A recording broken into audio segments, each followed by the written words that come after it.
Quel type de mangeur êtes-vous? Et oui, il existe plusieurs comportements différents, des habitudes alimentaires caractéristiques, et ça, que l'on soit au régime ou pas. Bonjour, je m'appelle Christine Maufroy, je suis coach minceur et bien-être. Je suis spécialisée dans la perte de poids durable et l'épanouissement de soi. Et pour moi, pour alléger son corps, il faut alléger sa vie. Je pense que le surpoids n'est qu'un symptôme. Il est la conséquence d'un mal-être intérieur qui nous pousse à chercher du réconfort dans la nourriture.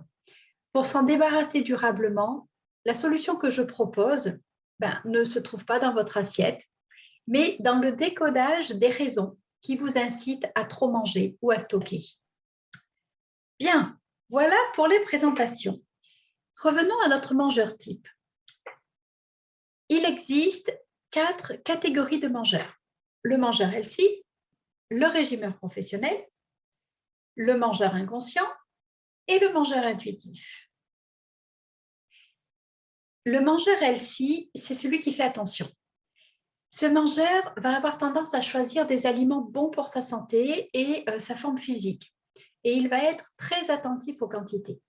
Fondamentalement, il n'y a pas de problème avec le fait de faire attention à sa santé, bien au contraire. Mais ce comportement cache souvent une obsession alimentaire en lien avec la volonté de perdre du poids ou la peur d'en prendre, ou la volonté de ne pas en prendre. Ce besoin de contrôle peut vite devenir enfermant, faire culpabiliser au moindre écart et dans les cas extrêmes, il peut mener à l'orthorexie. L'orthorexie, c'est la peur de manger des aliments jugés malsains.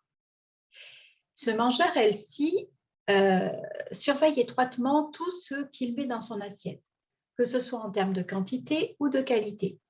Il va examiner les étiquettes, il demande au restaurant la composition des plats et va exiger que certains aliments soient retirés ou remplacés.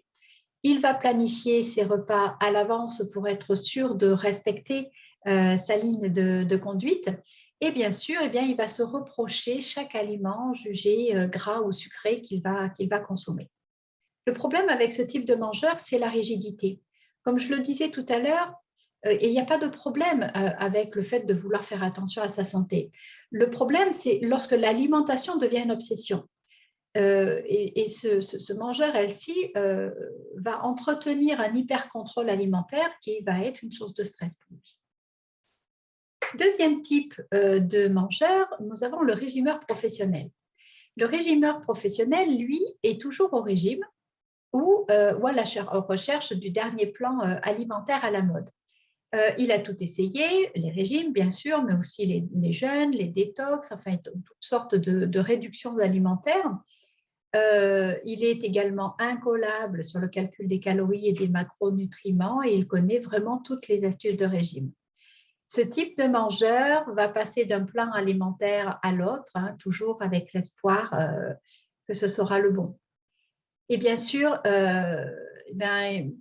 il n'est pas rare qu'il fasse des excès alimentaires parce que tout simplement son corps va chercher à rattraper le manque de nourriture ou alors il va avoir des compulsions au moment où il va se mettre à manger des aliments interdits.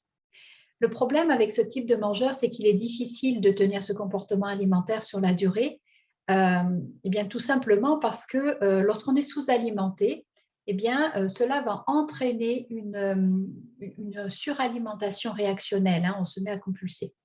Et lorsque le régimeur professionnel n'arrive pas à perdre du poids, il va être frustré et il peut aller jusqu'à se mettre en danger en essayant les coupes-faim, les purges, ce genre de pratiques. Il faut quand même savoir que, et les études l'ont prouvé, que les régimes à répétition sont un véritable tremplin vers les troubles du comportement alimentaire, qui sont l'anorexie ou la boulimie. Autre type de mangeur, le mangeur inconscient. Le mangeur inconscient va manger en faisant autre chose en même temps. Il va regarder la télévision, ou Internet, il va lire, il va regarder ses réseaux sociaux ou alors il va être au téléphone avec quelqu'un d'autre. Il existe plusieurs catégories de mangeurs inconscients. Nous avons d'abord le mangeur inconscient chaotique. Ce mangeur est surmené, il est très occupé, hein, il va carrément oublier de manger.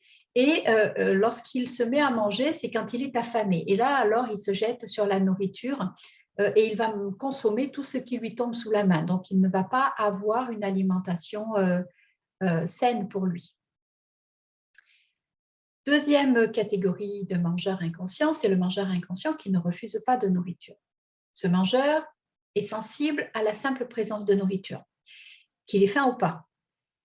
Et si des viennoiseries, des bonbons ou des petites choses traînent au bureau, eh bien, il va en prendre en passant, parfois même sans s'en rendre compte.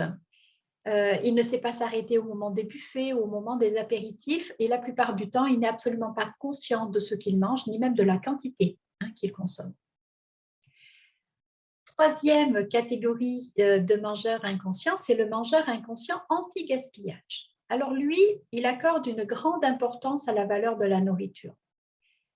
Et son envie de manger est influencée par le fait qu'il faut manger autant que possible pour rentabiliser l'argent dépensé. C'est celui qui va nettoyer son assiette et c'est celui qui va aussi finir les plats et finir même peut-être l'assiette des autres. Enfin, dernière catégorie de mangeurs inconscients, c'est le mangeur inconscient émotionnel. Le mangeur inconscient émotionnel va utiliser la nourriture pour faire face à des émotions désagréables, comme la solitude, l'ennui ou la frustration. Et il pense que son problème vient de l'alimentation, tout simplement parce que son besoin de réconfort émotionnel le pousse à consommer des aliments doudous, comme le chocolat ou la glace, par exemple. Et donc, sous l'effet du stress, il peut lui aussi aller jusqu'à consommer des grandes quantités de nourriture pour s'anesthésier. On parle d'hyperphagie ou de boulimie. Le problème avec les mangeurs inconscients, c'est que voilà, manger sans en être conscient, par automatisme, eh bien, entraîne la plupart du temps une suralimentation chronique. Dans les cas extrêmes, la personne ne sait pas ce qu'elle mange, pourquoi elle a commencé à manger, ni même le goût parfois de ce qu'elle a mangé. Dernier type de mangeur, le mangeur intuitif. Le mangeur intuitif va, lui, écouter les signaux de son corps et va manger ce qu'il souhaite de manière satisfaisante, sans vraiment éprouver de culpabilité ou de frustration. C'est un mangeur libre. Il se sent libre de manger ce qu'il veut et il entretient un rapport apaisé avec la nourriture et avec son corps. Il faut savoir que nous disposons tous de cette capacité naturelle à nous alimenter. Le problème, c'est que pour beaucoup d'entre nous, eh bien, cette capacité à manger de manière intuitive a été réduite au silence. D'une part par l'éducation, certains parents qui obligent les enfants à finir leur assiette, par exemple, mais aussi par la culture des régimes qui a petit à petit érodé notre confiance en nous et dans la nourriture. Voilà. Vous vous êtes peut-être reconnu dans ces différents modes d'alimentation. Alors, sachez qu'il est possible d'avoir plusieurs de ces comportements, mais la plupart du temps, il y en a un qui est prédominant. Donc, je vous laisse regarder dans quelle catégorie vous placez. J'espère que cette vidéo vous aura plu, que je vous aurai apporté des pistes de réflexion et de transformation. Et si vous voulez aller plus loin et vous faire accompagner, eh bien, vous trouverez mes coordonnées sous la vidéo. À bientôt!